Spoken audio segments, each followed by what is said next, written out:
Welcome to the Liberated Investor Advantage podcast with your host, Doug Alden. In this podcast, we help you deal with and understand the uncertainties of investing and financial planning. Join us for this journey as your host, Doug Alden, teaches you how to move forward, no matter what life or the markets throw your way. Hello and welcome to the Liberated Investor Advantage with Doug Alden. Good morning, Doug. What's going on? Good morning, Eric. Well, I'm a little chilly this morning, and I think you are too. Yeah. You know, I'm huddled around the heater. That's right. I'm just going to build a small fire under my desk, and we'll be fine. Right. For those listening, I'm in Western North Carolina, and it was in the low 20s today, which is cold for us. Mm-hmm. I think you're in a little bit more demanding environment, Eric. If I'm not mistaken. Well, I asked Alexa this morning, hey, what's the forecast for today? And, well, it's currently 2 and wind chill of negative 16. Oh, great. Thanks. Sounds like good football weather. Yeah, okay. I'm just done talking to her at all. I'm just done. I don't want to talk to her anymore. I never liked that name anyway, so. Oh, well, okay. But anyway, I thought we'd just clown around for a while. We started, I was kind of a little bit bummed out last night when I went home. Mm-hmm. First of all, we had to change what we were going to talk about today because of my guest speaker, Charlie Stoll, down in Boca Raton, Florida, was so busy moving his office that he just couldn't deal with it. So we postponed him. He hopefully will be coming on the following month. This will be filed in February, so hopefully we'll have Charlie in March. All right. So I had to kind of scramble a little bit, but I also had some sad things. I had some really sad things happen, and it just, I've been doing this a long time, and people listen to you, and people listen to you, and people listen to you, and then all of a sudden they'll read a headline, or they'll get greedy, and they'll let's do this, and all the advice, all the coaching, all the hard work trying to get people to protect themselves from themselves kind of goes out the window. I'm reading a book about the emotional investor and how the brain works and why it's an interesting comment. I had to run some cleaning in this morning, and I have to go over the mountain to do that because we live in a real rural little town. So I went into the next town up, and you go over the mountain, and I dropped the cleaning off, and I come back, and there was a state trooper pulled over a truck. And you see his warning lights, the flashing blue lights. Mm-hmm. And so we're all kind of going down at the same pace, a little bit over the speed limit. And guess what everybody else does?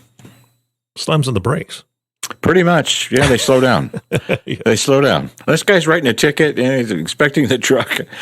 They all slow down. It's a natural. I don't care if you're going the speed limit. Yeah. You'll slow down. Mm-hmm. And so what I find is that the brain has these mechanisms in them that automatically trigger when fear or danger shows its face, or shows its feelings. Uh-huh.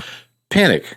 It makes you react before the other parts of the brain have a chance to engage. I mean, it's fight or flight. That's what probably saved us from the dawn of man. Mm-hmm. And all they didn't have the tools we have today to combat the environment. Yeah. But in the meantime, it causes us to do things. And I'm just as guilty. I look at these accounts and, they start going down, especially it was the end of 2018. It was really bad. And so, but it wasn't really bad because it was just barely under 20% decline for the fourth quarter of 2018. Yeah, that's not even a bear market. So it just jumps you. So I had a couple of things. I bumped into a friend I hadn't talked to in a long time, and he had sold a hardware store right across the street from where my office is. And I had come down, working on various projects around the house, and he really helped me out. Didn't make a lot of money off me, but then again, sometimes he would. But I saw him, and I said, hey, how's it going? And he said, yeah. I said, well, he sold the store. And I said, Mike, the new owner, told me a little bit about your wife. And he says, yeah, she's in a nursing home, full care facility. I'm self-paying at the rate of $300 a day. Oh, Lord. Yeah. Now, I'm going to challenge you, arithmetic-wise there, Eric. What is that a month? 30 days in a month? Yeah, 300 a day? 10 grand, yeah. Not quite. 9,000. 9,000 for 30 days. 30-day month. But there was always an extra, $500 or $600 a month in drugs and special stuff. He's self-paying that. That's unbelievable. And then I had been talking to another client, and he says, "Well, it's a little late to me, so I guess I'll just keep overfunding my 401k." I thought, so we're back at it.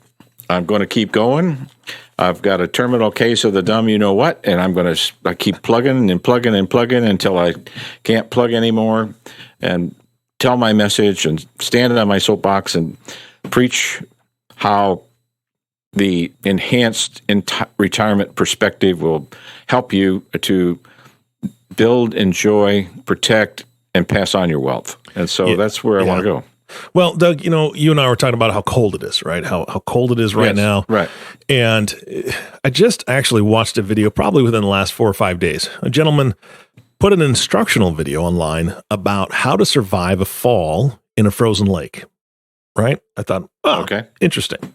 You see the polar bear challenge or whatever those crazy nut jobs are that go out in like a bikini and a bunch of dudes just jump into the water, and ladies too, but get into the ice cold water. They're just insane. But this was purposeful video, and he's saying this is how you survive a fall in a frozen lake. And he described what happens to the body, right? So when you fall in, the first thing that happens is the absolute freezing cold water shocks your body. So the first thing is the shock of it. Your heartbeat quickens. Your breath is very, very shallow. And the reason most people die is because once the shock hits, the panic hits. I'm in the water. It's freezing. I need to swim out of here. I need to climb out of here as fast as I possibly can. So their first response is to start kicking and trying to pull themselves back up on the ice, which then they're putting all their weight on a very small amount of ice where their hands are.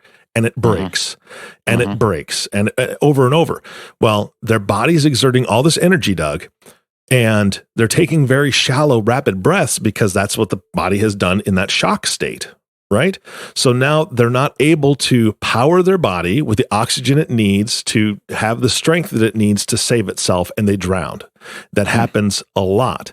And the entire thing the entire purpose of the video was to help people survive. And the first step is to stop everything you're doing, hold yourself where you're at, because you're buoyant, right? Everybody's pretty much buoyant. They're going to float to an extent. You've got your hands on the ice.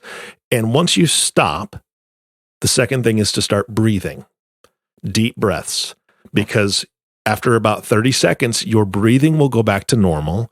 You'll have that time to think about your strategy, even though you're freezing and your heart's racing now. But the breathing is the biggest thing that you can possibly do. And then he teaches you how to get out of the water in a very easy, calm fashion. And it actually works really, really well. He demonstrated it himself, and I've seen it demonstrated by a couple different people, and they all survive. But isn't it funny how the first thing we need to be doing when we have that shock, and I would say the media is the shock, right? Media likes to put out stuff about whatever's going on, the impeachment, the market, this blah, blah, blah, all this other stuff. They're kind of like that shock. And then our body's reaction may be panic and to do something foolish. I'm going to take all my money out of the market and put it in cash. To survive, I think really everybody needs to stop what they're doing for just a moment and breathe, right? And then make a decision to call your advisor, call a professional and say, this is what I heard. What are your thoughts on the matter? Sure. It just came to mind when you're talking about that, because if we're going to survive those types of situations, whether it's a market recession, whether it's a presidential election that's going to be bonkers and like a circus, which I kind of see that coming up, we have to be able to breathe and take that time. That's right. That's why I do what I do. Yeah. Everybody asked me, one of the articles I have this morning, I thought maybe we'd talk about is the end of retirement. But, I've worked a little bit past my, what most people would call a traditional retirement date. But I keep doing it because I see people in pain. Mm-hmm. First of all, they never realized how much money they would need in retirement. Second of all, they got it in a lot of the wrong spots.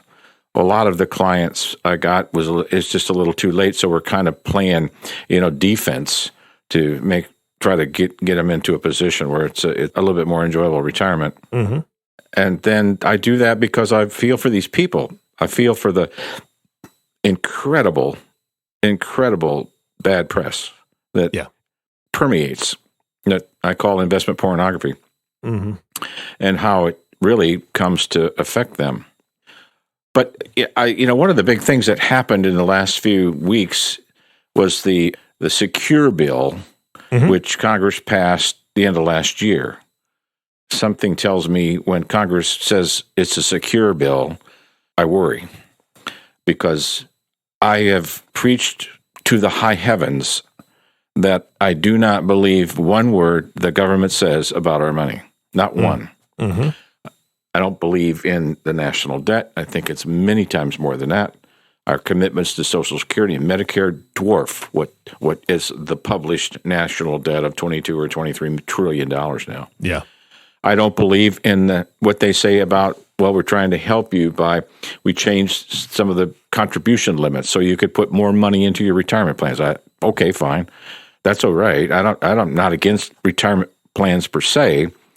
What I am against is how you over contribute to one and don't get some alternative sources so that when or if you retire and you start drawing down from your mountain chart, the mutual fund mountain chart, you start drawing that down and all of a sudden we have a couple bad years and you've got no place to go in order to stop taking out of your mountain chart while you're giving it a chance to recover from the market declines.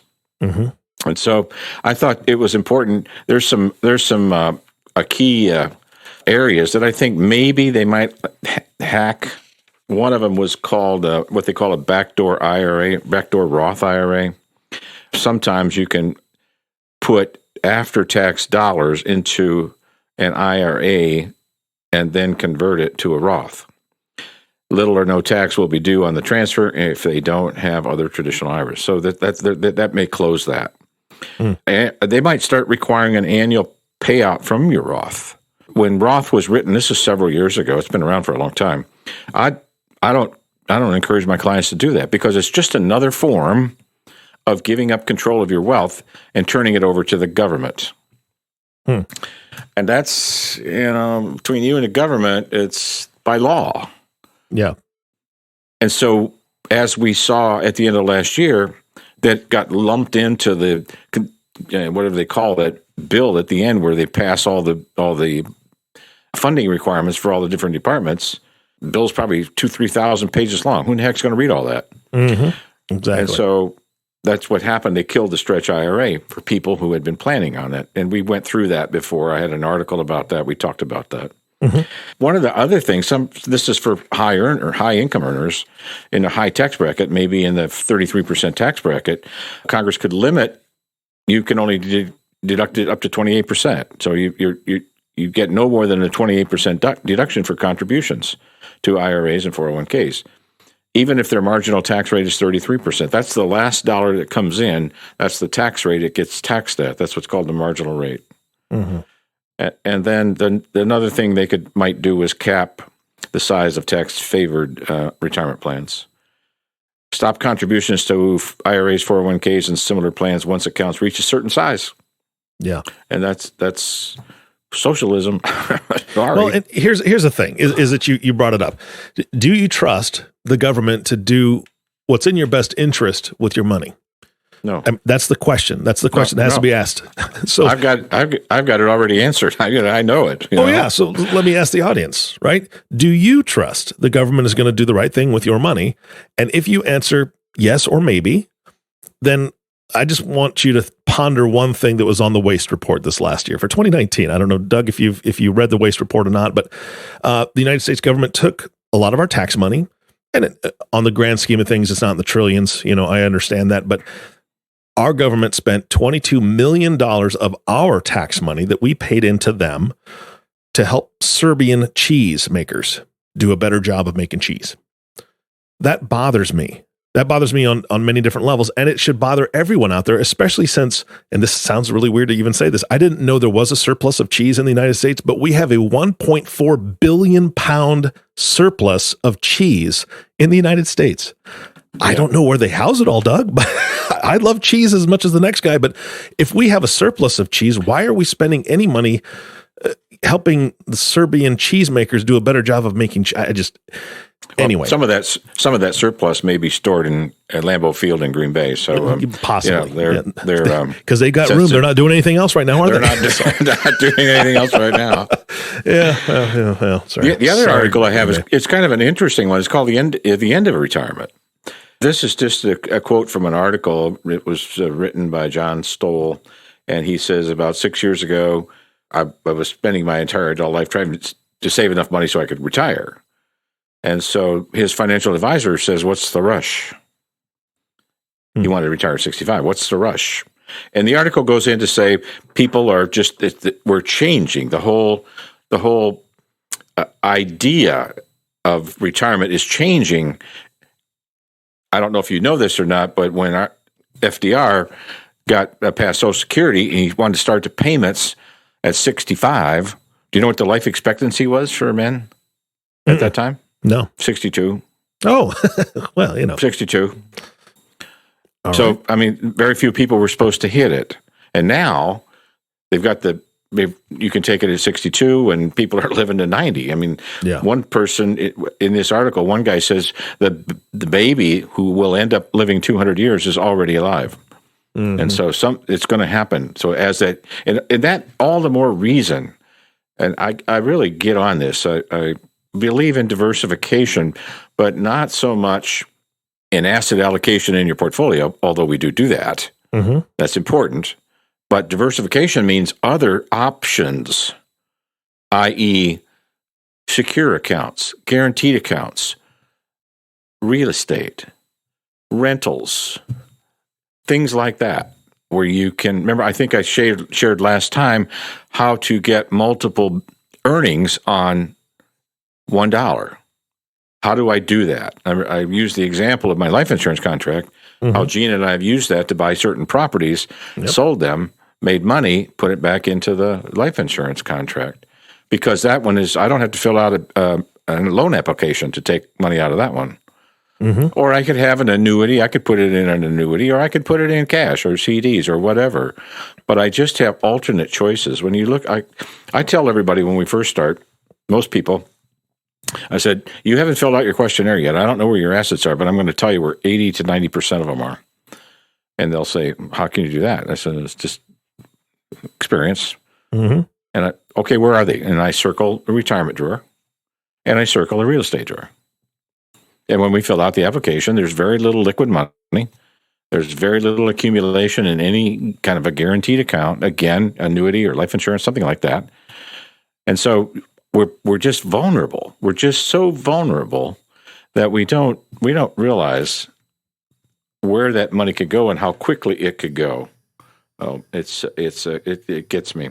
What you want to have is an enhanced retirement approach is the traditional sources of retirement income plus some alternatives such as the annuities and life insurance. And how about drawing down principal and interest in your various balanced portfolio and retirement plans, your home, your real estate. Mm-hmm. And then you have a chance to probably leave a little bit of a legacy because you don't draw it all down. And then, life insurance, you only need it one day of your life, and that's the day you die. It comes in with a boatload of money to help replace it and pass it on. Yeah. So I've talked to clients about taking a reverse mortgage on their home. Well, I don't know if I want to do that. I want to leave it to the kids. I said, well, we got some life insurance over here. We've been planning for it. Remember, when I go do the planning, there's no change in your cash flow. Your cash flow is what you're spending now. And I just help you make those assets more effective and efficient. Yeah. And so that's how that works. But some of the really serious drawbacks on this whole thing is you're locking yourself in when you just use your conventional strategies. And you don't hear this talked about on TV. You don't hear this talked about on the radio. No, nobody's talking about this. You have I talked a little bit about sequence of returns. You have a couple bad years in the market, and your retirement portfolio drops 20% or 30%, which it can do, and it has done. So you're just stuck. You could have a tax explosion. It's interesting. I did this to you the last time, and see if you remember it. Do you remember what our highest marginal tax rate was at one time? I think you told me like 90%. Over 90%, yeah. Yeah. Yeah. Jeez. That was to help pay for the World War II, the big one, World War II. Yeah. And so it's down. And so I tell people, I show them this chart. I says, we're in serious debt. Social Security and Medicare are way underfunded. What do you think they're going to do? Remember, tax law is written in pencil. And so they're jamming all this money in the 401k. So, all right, say it works. I mean, my son is a very successful entrepreneur, very successful. And he has large contributions going into his pension. And I keep trying to educate him. I'll be with him next month for a while, maybe get another chance. Let's look down the road and see what happens when you try to start taking money out of that. Mm-hmm. And invariably, Eric, they reach the top bracket very quickly. So, and that's 30 years or 20 years down the road for Scott. But, it's just, the Bible tells us to be wise as a serpent, innocent as a dove. We got to understand the times and know what to do. Mm-hmm. So that's kind of what I'm talking about. You have increased government control. Why would you want to put more money into the hands of what's going on in Congress? For those of you that are listening to this podcast in February, we started the impeachment trial of President Trump today. Mm-hmm. Instead of dealing with the issues, this is what we're living with. And so I don't trust those people. Yeah. Yeah. You could have reduced or penalized accessibility, forced distributions. I think I've talked about this before. People, when I called a client late last year, and I told her, usually her husband took care of everything and he died, so it's been more of a joint effort now with her. But I told her, I said, you have to take your distribution out of your IRA. And she says, why? I don't need it. I said, well, you have to. Who says? And I said, well, it's law. Yeah. Well, I don't like that. So we transferred it into her trust account, and she's taking income off her trust, and a happy camper. She's really a happy person. Mm-hmm. But she has to take this, and then they get a tax bill for it. Yeah. And so there could be a lack of additional benefits, but looking to try to hire someone who might come in and work with me for a while. And he's a younger person, and I talked to him about this self-completing nature of certain investments that he can make, whereas disability especially, people putting all the money into their 401ks and they can't work for 2 or 3 years. What happens to the mountain chart then? Because it only means you can only put earned income into your retirement plans. So you don't have any money going in for accumulation. So those are just some of the issues that I'm kind of on a high horse about today. Money goes in one of 6 places. It goes to the government. It goes to other financial institutions. It goes to corporations and nursing homes. It goes to charity, other wealthy people, estate sales. You got to sell all this stuff. Mm-hmm. Got to sell the land to pay the tax. Or our whole concept is we want it to go to families. Yeah. That's what we want to do. Yeah, absolutely. And again, it's I'm right there with you when you look at what Congress does, and they don't live in the same world we do, right? I mean, there's if I'm not mistaken, they have a guaranteed for life retirement of some kind. They have health care for life of some kind. Right. And they don't have to serve for 20, 30, 40 years to get that. They serve a very short amount of time, and then it's just theirs. And they don't live in the real world, in my opinion. And so how is it that they're making the decisions for every one of us that is working our tails off to make sure that we have a roof over our heads, food on our table, our health care is taken care of to the best of our ability, the best that we can afford. And then we're still trying to figure out how to leave something better for our children and our grandchildren based on the hard work we have to do for that many years. And no, I'll just be straight up honest. And you've already said, I don't trust them either. And I hate to say that because this is my government. This is my country. And I love it. And I absolutely love it. But there's so many things that are broken. And to have other options is exactly what you're talking about. To have other options than to trust what they're going to say or what they're going to do is a beautiful thing. So, you want to have income and assets positioned in a variety of sources. Yep. You want to better protect against unforeseen events or tax law changes. Yeah. You got 100% of your savings in your 401k. You're totally vulnerable to tax law changes. Mm-hmm. You want this sequence of defense can protect portfolios for longevity. I keep talking about this. I want another source where I can take my yearly income from while my portfolio, my investments are recovering. You want some kind of asset insurance that would provide a legacy or can increase income. I was doing this estate planning for a very wealthy couple, and the wife had a sizable Roth IRA of all things. And so I asked her what she wanted to do with it, and she wasn't sure. Didn't need it. I said, well, why don't we start gifting that to your kids? And she said, okay, that's a good idea. And I said, why don't we put their money that they receive in an insurance contract? Now, it sounds like I just talk about insurance because I sell insurance, and I do sell insurance. I don't want to apologize for that. But it's part of a bigger picture, Eric, yes. Much bigger picture. Money goes to the kids. It's a gift to them. They don't have to pay tax on it. Goes into the life insurance policy, and all of a sudden it builds up equity. So one of the kids asked me, so, I don't need life insurance. And I said, well, let me ask you a question. You have a house that's paid for, is that right? Yes. Do you still carry homeowners insurance? Yeah, I do. I said, why? He said, well, to protect the asset. And I said, well, that's exactly what life insurance does when you retire. It protects your assets. It gives you the options to do alternate things when life goes rough or we have some troubled spots in certain areas of your retirement strategy. And then you can have some guaranteed sources of annuity payouts, guaranteed by the claims paying ability of the insurance company to keep the money rolling. And they don't miss payments when you annuitize a contract. So those are just some of the things that were on my mind today. I don't know where we are in time. We're probably getting pretty close to. Yeah, we're getting low. If you want to, I don't want to sound like a grump. I just had a thought run through my head. I was going to say, I don't want to sound like a grumpy old man. And guess what flashed past my brain? The guy from Up? No, Bernie Sanders. All right? The politician. He does look like the guy from Up. Sorry.